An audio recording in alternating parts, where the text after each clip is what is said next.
Hello everyone! Another day, another vlog. Ayan.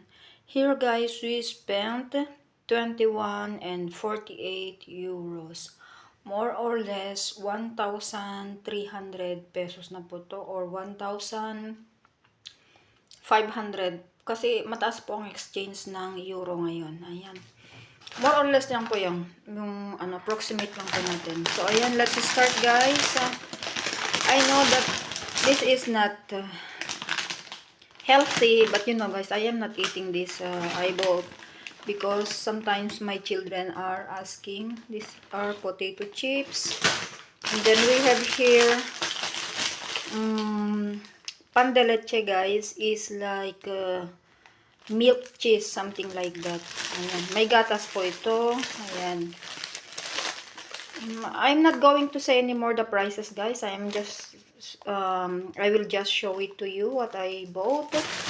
And then here again, this afternoon I am going to prepare pizza for dinner. So this dough is for my children, and this one my husband likes. He prefers the puff pastry than the pizza dough guys. So there you go. I bought some biscuits guys. Parang Oreos siya. But this is generic. Ayan, generic po tayo. Pang generic lang talaga. Parang gamot ba? Generic lang yung kaya nating bilhin. So this is like Oreos guys. It has 5 packs inside, and every pack it has 4, I think 4 or 6.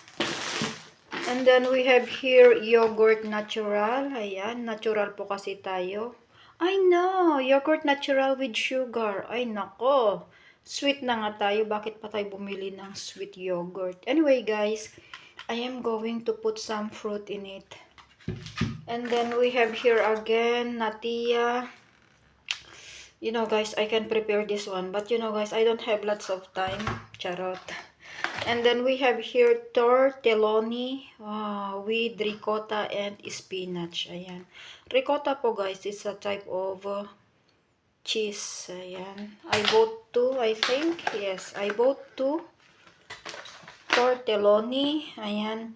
I bought this guys because sometimes I am in a hurry and I cannot prepare the lunch. So my son or my daughter, they just boil this one and they put some cheese in it or olive oil or tomato sauce. And then I bought here also gnocchis guys. You see, sometimes guys we boil this one. It's good to boil and then put the sauce you want, but I prefer this one guys fried. Mas gusto ko pag fried siya guys. So this is not too expensive. I think this half kilo is 1 euro and 10 cents, something like that. Ayan. Pag rush po tayo, ayan, meron po tayong mailuluto pag nagra-rush tayo. And then I bought this one guys, this cheese for my husband. He likes it because he's only cutting into pieces. And then he cut into, it's like this. And then he likes this one. And then the last but not the least, we have here 2 dozens of large eggs. Ayan po yung mga nabili natin. Short video lang po talaga ito kasi pang update lang po natin ito kasi ayan, wala po tayong masyadong time mag-edit ng video. So I just take this video and then later on I am going to upload this. So thank you so much everyone for your big support to my channel. Ayan, kahit konti-konti yung views natin, okay lang po, naiipon po yung mga cents natin dyan. So happy afternoon everyone. God bless us all. Adios. Ciao ciao.